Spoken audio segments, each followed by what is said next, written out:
ఈరోజనగా 10th July 2021 వాతావరణ సూచనలు తెలియజేయుచున్నవారు Estella, director, వాతావరణ కేంద్రం, అమరావతి. తూర్పు పడమర ఉపరితల ద్రోణి 20 డిగ్రీ లాటిట్యూడ్లో కొనసాగుతుంది మరియు ఒడిషా తీరంలో ఒక ఉపరితల ఆవర్తనం కూడా కొనసాగుతుంది. దీని ప్రభావం వల్ల రాబోయే 24 గంటల్లో పశ్చిమ మధ్య మరియు వాయువ్య బంగాళాఖాతము, ఉత్తర ఆంధ్ర, దక్షిణ ఒడిషా తీర ప్రాంతాలలో ఒక అల్పపీడనం ఏర్పడే అవకాశం ఉంటుంది. దీని ప్రభావం వల్ల ఈరోజు కోస్తాంధ్ర మరియు రాయలసీమలో తేలికపాటి నుండి ఒక మోస్తరు వర్షం చాలా చోట్ల కురిసే అవకాశం ఉంటుంది. ముఖ్యంగా కృష్ణా, వెస్ట్ గోదావరి, ఈస్ట్ గోదావరి, విశాఖపట్నం, కర్నూలు జిల్లాలలో 1-2 చోట్ల భారీ వర్షం కురిసే అవకాశం ఉంటుంది.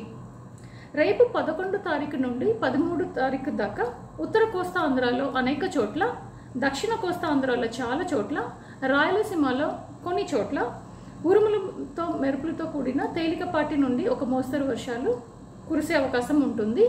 ముఖ్యంగా కృష్ణా, గుంటూరు, వెస్ట్ గోదావరి, ఈస్ట్ గోదావరి, విశాఖపట్నం, విజయనగరం, కర్నూలు జిల్లాలలో భారీ వర్షం కురిసే అవకాశం ఉంటుంది.